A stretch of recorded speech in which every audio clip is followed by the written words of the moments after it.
एक वेयरवुल्फ लड़की जिसके एक अल्फा वेयरवुल्फ के साथ शादी होने वाली थी, उसे एक ह्यूमन से प्यार हो जाता है। क्या वो अपने प्यार को छुपा कर रख पाएगी या फिर इसके लिए उसे लड़ना पड़ेगा? ये हम आज की हमारी मूवी ब्लड एंड चॉकलेट 2007 की हॉरर फैंटेसी रोमांटिक मूवी में देखने वाले। अगर आपको वीडियो अच्छा लगता है तो प्लीज लाइक और कमेंट जरूर कर दीजिएगा। अब बिना किसी देरी के एक्सप्लेनेशन स्टार्ट करते हैं। मूवी स्टार्ट होती है और हमारी मेन कैरेक्टर विवियन हमसे कहती है कि हर एक का बचपन बहुत ही ब्यूटीफुल होता है, पर उसका बचपन वैसा नहीं था। वो यूएसए में अपनी फैमिली के साथ रहती थी। एक दिन अचानक से उनके घर के सामने कुछ लोग आके उसके फादर उनसे लड़ने के लिए जाते हैं, पर उनकी डेथ हो जाती है। विवियन जल्दी से वहां से भाग गई थी।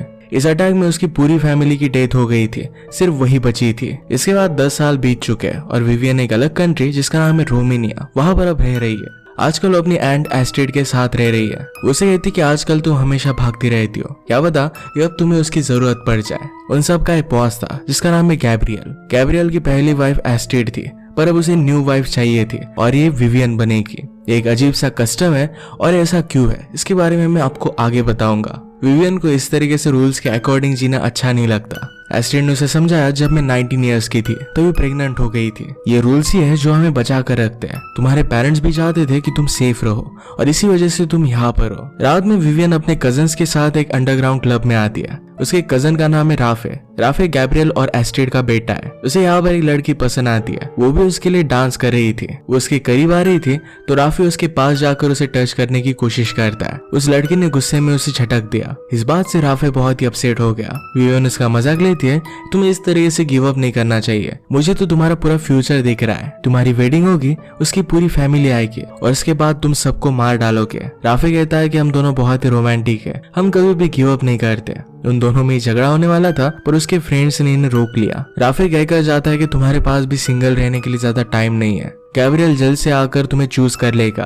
वो रात में शांति के लिए एक चर्च में चली गई। वहां नीचे हमारा और एक मेन कैरेक्टर जिसका नाम है एडन ये ड्रॉ कर रहा था। वो विवियन की आवाज सुन लेता है और कहता है कि ऊपर कौन है। विवियन कहती है कि यहाँ पर आना अलाउड नहीं है। एडन ने कहा कि मैं सिर्फ काम कर रहा था, मैं कुछ भी चुराने के लिए नहीं आया। वो वहां से जा रहा था तभी उसकी सारी पेंटिंग्स नीचे गिर जाती है। विवियन आकर देखती है तो वुल्स की पेंटिंग्स थी। उसे पूछती कि ये सब क्या है। एडन कहता है कि मैं ग्राफिक नॉवेल लिख रहा हूँ, ये नॉवेल वेयरवुल्व्स के बारे में। अपना कुछ प्रीवियस वर्क उसे दिखाता है। उसने कहा कि सिटी में वेयरवुल्व्स की बहुत सारी हिस्ट्री है। आदमी से वुल्फ में ट्रांसफॉर्म होने वाले एनिमल्स यहाँ पर वर्शिप किए जाते थे। इस सब की रिसर्च कर रहा था। वो विवियन का नाम पूछता है पर विवियन उसे कुछ भी ना बताते हुए वहां से चली जाती है। जिस लड़की की राफे ने बेइज्जती की थी अपने फ्रेंड्स के साथ, उसका पीछा करने लग जाता है। वो बहुत ही ज्यादा डर गई थी और वहां से भागने लग जाती है। रास्ते में उसे विवियन दिख गई और उसे वो बचा लेती है। विवियन ने कहा कि तुम्हें लॉस पता है, इस तरीके से अकेले से तुम शिकार नहीं कर सकते। अगर तुम कभी भी कुछ भी करने लग गए तो हमें लोग जीने नहीं देंगे। राफे कहता है कि सिर्फ हम मजाक कर रहे थे, हम कुछ भी करने नहीं वाले थे। विवियन घर पर आए तो गैब्रियल उसका वेट कर रहा था। वो उससे पूछता है कि क्या तुम मुझसे डरती हो। विवियन ने कहा कि मैं तुमसे नहीं डरती। गैब्रियल कहता है कि हमारे कुछ रूल्स है, हर 7 साल के बाद हमें वाइफ चेंज करनी होती है। कुछ प्रोफेसीज है जिसमें लिखा है कि तुम जैसी लड़की हम सबको लीड करेगी। तुम्हें अब मेरा बन जाना चाहिए। हमारी ट्रेडिशन के अनुसार चलना सबके लिए बेनिफिशियल होगा। तुम्हारे पेरेंट्स ने नहीं माना और उनकी डेथ हो गई। हम यहाँ पर सब लोग एक दूसरे का ख्याल रखते हैं। विवियन ने कहा कि जिस तरीके से तुमने एस्टेड को छोड़ दिया, तुम वैसे मुझे भी छोड़ दोगे। इसी वजह से उसकी वाइफ वो नहीं बनना चाहती थी। गैब्रियल कहता है कि तुम ऑर्डिनरी नहीं हो, तुम कुछ अलग हो, तुम्हारा हाल उसके जैसा नहीं होगा।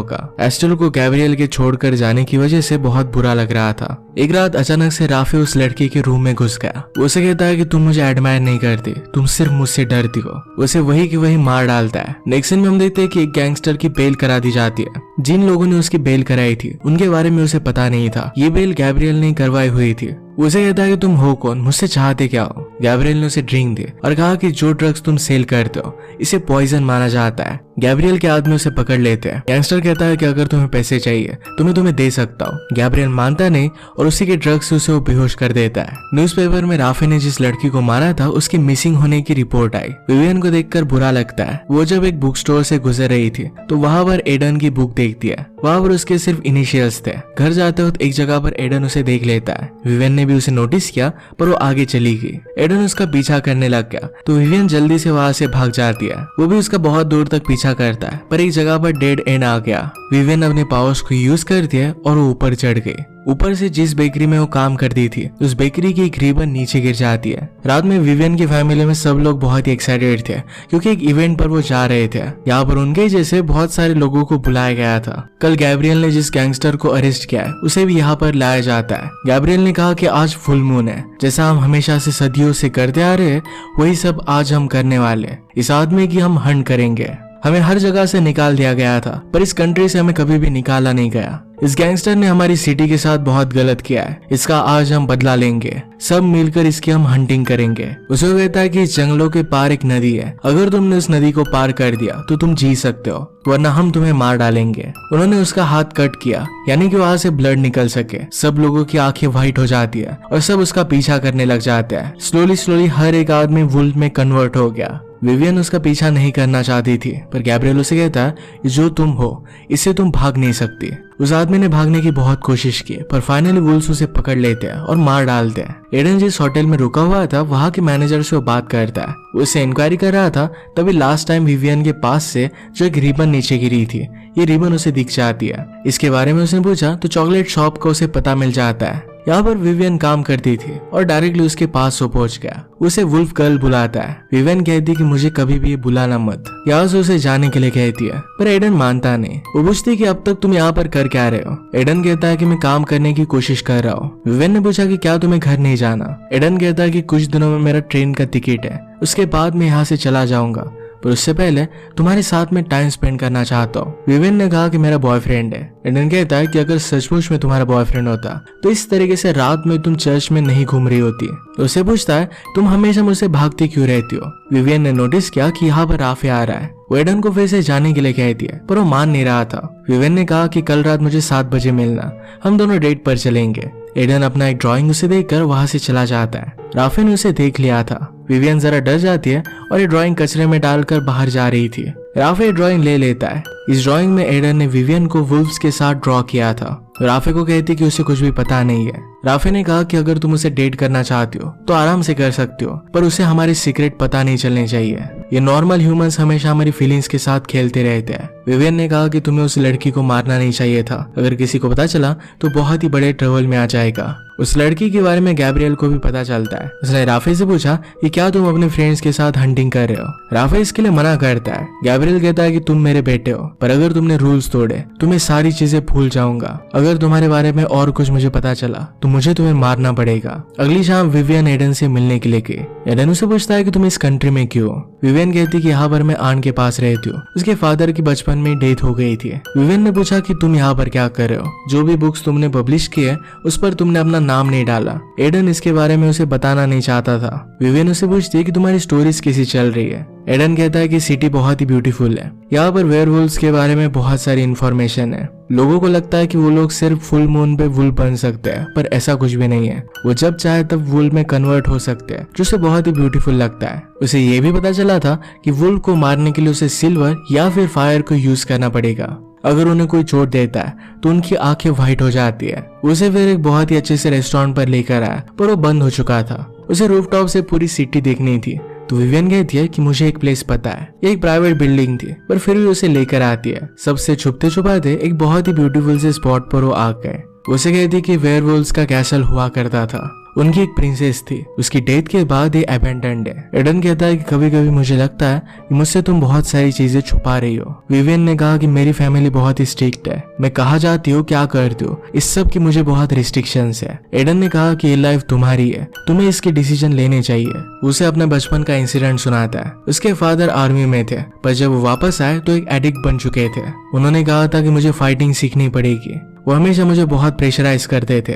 जब वो 17 साल का हुआ तो घर से बाहर जाने की उसने कोशिश की। उसके फादर उसे रोकने लग गए, पर उस दिन उनकी फाइट हुई। उस फाइट में एडन ने अपने फादर को इंजोर कर दिया था। तब से अलग अलग कंट्री में जाकर वो छुप रहा है। अगर वो वापस जाएगा तो शायद उसके फादर उसे ढूंढकर मार देंगे। इसी वजह से अपने बुक्स पर वो इनिशियल्स नहीं लिखता। ये सब उसे बता रहा था क्योंकि उसे पता था कि किसी और की मर्जी से काम करना कैसा होता है। अपनी खुद की लाइफ का कंट्रोल खुद को ही लेना चाहिए। इसके बाद दोनों करीब आ गए और किस कर लेते हैं। इनकी नाइट बहुत ही ब्यूटीफुल से स्पेंड हुई थी। एडन उसे पूछता है क्या मैं तुमसे फिर से मिलूंगा। विवियन इसके लिए मना करती है। वो जरा दूर जाकर फिर से उसके पास आ गया, कहता है कि हम दोनों तो फिर से मिल गए। वो प्रॉमिस करता है कि अगर उनकी रिलेशनशिप विवियन छुपाना चाहती है तो उसे इससे कुछ भी फर्क नहीं पड़ता। इसके बाद इनकी रिलेशनशिप स्टार्ट हो गई। एक दूसरे के साथ बहुत ही अच्छा सा टाइम स्पेंड करते हैं। राफे के फ्रेंड्स ने एक रात इन्हें साथ देख लिया था। वो एक जगह पर मेकआउट करने लग गए और विवियन को थोड़ी सी चोट आ जाती है। वो एडन से दूर चली गई। एडन पूछता है कि हुआ क्या। विवियन ने कहा कि मुझे घर जाना है। उसी मोमेंट पर राफे वहां पर आ जाता है। वो एडन से कहता है कि तुम्हें विवियन से जरा दूर रहना चाहिए। इसकी शादी किसी और के साथ होने वाली है, तुम इसमें नहीं आ सकते। अगर तुम उसके और भी करीब आ गए तो तुम्हें पूरी तरीके से बर्बाद कर देगी। राफे यहाँ से चला जाता है। विवियन कहती है कि अब हम दोनों नहीं मिल सकते। एडन कहता है कि क्या तुम अपनी पूरी लाइफ की डिसीजन अपनी फैमिली के अकॉर्डिंग ही लोगी या फिर अपना भी खुद डिसीजन लोगी। राफे और उसके फ्रेंड गैब्रियल को एडन के बारे में बता देते हैं। उन्होंने कहा कि विवियन ने उसे हमारे सारे सीक्रेट्स बताए हुए हैं। गैब्रियल पूछता है कि क्या वो उससे प्यार करने लग गई है। ये सब उसे हाँ कहते हैं। गैब्रियल ने कहा कि उसे सिटी से निकाल दो, इसके लिए तुम्हें जो भी करना पड़े ये सब कुछ तुम कर सकते हो। एडन जब घर पर आता है तो विवियन का उसे एक लेटर मिला। इस लेटर में उसे एक चर्च में आने के लिए बोला गया था। वो वहां पर पहुंचता है पर एक्चुअल में राफे ने लेटर लिखा हुआ था। उसे कहता है कि पहली ट्रेन लेकर इस सिटी से बाहर निकल जाओ वरना हम लोग तुम्हें मार डालेंगे। ये धमकी एडन को पसंद नहीं आती और राफे के साथ वो फाइट करने लगता है। फाइट की वजह से राफे का खून निकल गया और उसकी आंखें व्हाइट हो जाती है। एडन ने ऑलरेडी वेयरवुल्व्स के बारे में बहुत सारी रिसर्च की थी।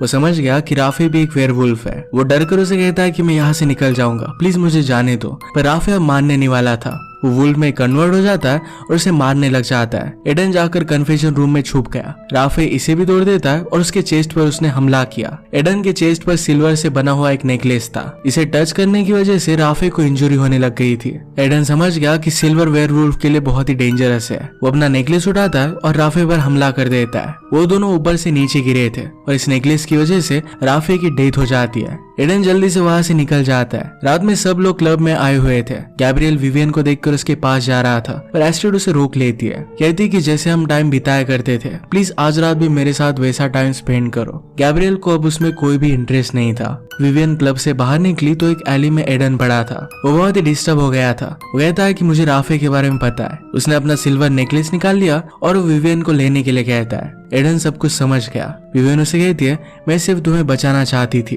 प्लीज टाउन से निकल जाओ, अगर तुम उन्हें मिल जाते हो तो तुम्हें मार डालेंगे। एडन कहता है कि मर्डर साइट पर मेरे फिंगरप्रिंट्स वगैरह सब कुछ मिल जाएगा। अब मेरी लाइफ बर्बाद हो चुकी है। तुम अगर मेरे लिए सचमुच में केयर करती तो कभी मेरे पास आती ही नहीं। क्लब से कुछ लोग बाहर निकले तो एडन डर कर वहां से चला जाता है। उसने एक होटल से सिल्वर के चाकू वगैरह उठा लिए। पैरेलल में गैब्रियल को राफे की डेथ के बारे में पता चलता है। उसे बहुत बुरा लगा। उसने एस्ट्रिड को इसके बारे में बताया तो बहुत ही अफेक्टेड थी। वो कहता है कि हम उसका बदला लेंगे। एडन स्टेशन पर जाकर ट्रेन का वेट कर रहा था तो दो लोग उसे अप्रोच करते हैं। उसे लग रहा था कि वो पुलिस है पर वो गैब्रियल के आदमी थे। रात में एडन को उसी जगह पर लेकर जाया जाता है जहाँ पर उनके लोग हंट करते हैं। उसने कहा कि जिस तरीके से ह्यूमंस हमेशा हमारी शिकार करते आ रहे हैं उसी तरीके से एडन ने भी राफे को मार डाला था। वो एडन को रूल्स बताते हैं। गैब्रियल विवियन को लास्ट टाइम एडन को किस करने के लिए कहता है। उन्होंने एडन को कट किया, उसका सिल्वर नेकलेस निकाल लिया और उसे भागने के लिए कहते हैं। एडन जंगल से भागते भागते अलग अलग डायरेक्शंस लेता है। हर जगह पर वो अपना खून लगाता चला गया, यानी कोई भी उसे ढूंढ ना पाए। वो एक स्ट्रीम के पास पहुंचता है और खुद को मर्ड लगा लेता है ताकि कोई उसे ढूंढ ना पाए। दो वुल्व्स ने उसे देख लिया था, उस पर अटैक कर देते हैं। एडन ने सिल्वर के चाकू छुपाए हुए थे तो उनसे उन पर हमला कर देता है। उन दोनों को तो उसने मार डाला पर वहां पर फिर गैब्रियल आ गया। गैब्रियल के पीछे पीछे विवियन भी वुल्व बनकर उसका पीछा कर रही थी। एडन जान लगाकर भागता है। उसने रिवर को क्रॉस कर लिया। उनका रूल था कि जिसने रिवर को पार कर लिया उसे वो मार नहीं सकते, पर गैब्रियल इस रूल को अब नहीं मानता। वो रिवर पार कर उस पर हमला कर रहा था पर विवियन गैब्रियल पर हमला कर देती है। इसमें वो जरा हर्ट हो गई थी पर गैब्रियल वहां से भाग जाता है। एडन समझ नहीं पाया कि वो विवियन है और उसने उस पर हमला कर दिया। वो अपने ह्यूमन फॉर्म में आ जाती है और वो इंजोर्ड थी। एडन को उसके लिए बहुत बुरा लगता है। जल्दी से उसे उठा लेता है और हेल्प लेने के लिए चला गया। विवियन उसे फोटो फिल्म की फैक्ट्री में लेकर आती है। ये फिल्म सिल्वर से बनती थी और वहां पर उन्हें ढूंढने के लिए कोई भी नहीं आएगा। विवियन ऑलरेडी इन्फेक्टेड थी तो इसे उससे कुछ भी फर्क नहीं पड़ेगा। उसकी हालत बहुत खराब हो रही थी। एडन कहता है कि इसके लिए हमें क्या करना पड़ेगा। विवियन कहती कि इसका एक एंटीडोट भी है पर शाम में उसे लेने के लिए जाना पड़ेगा। एडन भी उसके पास ही रुकता है। विवियन ने कहा कि मैंने कभी भी हंट नहीं की, मुझे लोगों को मारना अच्छा नहीं लगता, हमेशा ह्यूमंस ही हमें मारते आ रहे हैं। एडन एक चाकू से अपने हाथ को कट लगाता है। कहता है कि अब तुम क्या फील कर रही हो। विवियन कहती है कि तुम मेरे बारे में क्या सोचोगे, सिर्फ इस बात से मैं डरती हूँ। एडन उसके पास आ गया। वो कहता है कि तुम इसे कंट्रोल कर सकती हो। इसके बाद दोनों किस कर लेते हैं। जैसे थे एक दूसरे को वैसे ही उन्होंने एक्सेप्ट किया था। विवियन को ढूंढते ढूंढते वहां पर एस्ट्रिड आके उसे पता था कि उसने विवियन को जिस जगह पर ना जाने के लिए कहा है वहीं पर उसे मिलेगी। विवियन एडन को प्रोटेक्ट कर रही थी तो एस्ट्रिड ने कहा कि वो हमारे जैसा नहीं है। विवियन ने कहा कि कभी भी तुम्हारा प्यार कंप्लीट नहीं हुआ, प्लीज मेरे प्यार को कंप्लीट होने दो। एस्ट्रिड कहती कि अगर वो तुमसे डर रहा होगा तो तुमसे प्यार नहीं कर सकता। उन्हें छोड़ देती है। रात में विवियन डॉक्टर के पास गए और उनसे एंटीडोट मांगा। डॉक्टर चुपके से अलार्म बजा देता है और गैब्रियल को उनके बारे में पता चल गया। विवियन ने खुद को इंजेक्ट किया और वो नॉर्मल हो गई थी। वहां से भागने लग गए पर डॉक्टर उन पर गन लगाता है। विवियन उसे मारकर बेहोश कर देती है। उतने ही समय में गैब्रियल के आदमी वहां पर पहुंच गए थे। विवियन ने एडन को आगे जाने के लिए कहा और सब लोगों से वो फाइट करने लग गई। गैब्रियल विवियन को पकड़ लेता है। कहता है कि तुम्हारी खुशी के लिए कितनों को मरना पड़ेगा। एडन वहां से भाग गया था। गैब्रियल विवियन को लेकर जाता है। थोड़ी देर में एडन फिर से डॉक्टर के पास आ गया। उसे कहता है कि मुझे एंटीडोट, कुछ बुलेट्स और डस्ट चाहिए। गैब्रियल विवियन से कहता है कि जिस तरीके से फ्यूचर को प्रिडिक्ट किया गया था उससे तुम हमारे लिए इंस्पिरेशन बन सकती थी। उसे मारने के लिए आगे बढ़ रहा था तभी एडन ऊपर से गैब्रियल पर गोली चला देता है। वो नीचे जंप मारता है पर उसकी सारी बुलेट्स नीचे गिर गई। सब लोग उस पर गोलियां चलाने लग गए। उनसे लिकर की बोतल टूट जाती है। उसके पास आने लग गए तो सिल्वर की डस्ट उन पर डाल देता है। पास में लिकर पड़ी थी, इसे वो आग लगा देता है। जल्दी से अपनी गन के पास जाकर वो बुलेट्स भरने लग गया पर गैब्रियल उस पर हमला कर देता है। वो एडन को मार डालता पर विवियन ने गैब्रियल पर गन लगाई। गैब्रियल कहता है कि क्या तुम अब अपनी फैमिली को मारोगी। वो वुल्फ में कन्वर्ट हो गया। एडन विवियन को बोल रहा था कि गैब्रियल को मार डाले। विवियन ये कर नहीं पा रही थी। गैब्रियल एडन पर उसे मारने के लिए जंप करता है। विवियन के पास कोई ऑप्शन नहीं था और उसे वो मार डाल दिया। गैब्रियल के जो आदमी विवियन को मारना चाहते थे वो फायर में अटक चुके थे। विवियन कहती कि अब सब कुछ बदलने वाला है और उन्हें छोड़ देती है। एडन कहता है कि गैब्रियल के आदमी हर जगह पर है, हम सिटी से बाहर कैसे निकलेंगे। ये जब कार में बैठकर जा रहे थे तो विवियन को देखकर सब लोग झुक रहे थे। गैब्रियल की डेथ के बाद विवियन को ही अपना बॉस उन्होंने मान लिया था। विवियन और एडन ने डिसाइड किया कि वो फ्रांस में जाना चाहते हैं और वो निकल पड़े। फाइनली उनके बीच में अब कोई भी सीक्रेट नहीं थे और उन दोनों ने एक दूसरे को एक्सेप्ट किया था। इसी के साथ इस मूवी का एंड हो जाता है। अगर आपको एक्सप्लेनेशन अच्छा लगा तो प्लीज से लाइक और कमेंट जरूर कर दीजिएगा। मैं बहुत सारी मूवीज लेकर आता रहता हूँ तो प्लीज चैनल को सब्सक्राइब कर दीजिए और बेल नोटिफिकेशन आइकन दबाना मत भूलिएगा। हम फिर से मिलेंगे और एक नई मूवी के साथ। तब तक के लिए थैंक यू और आप अपने आप का ख्याल रखिए।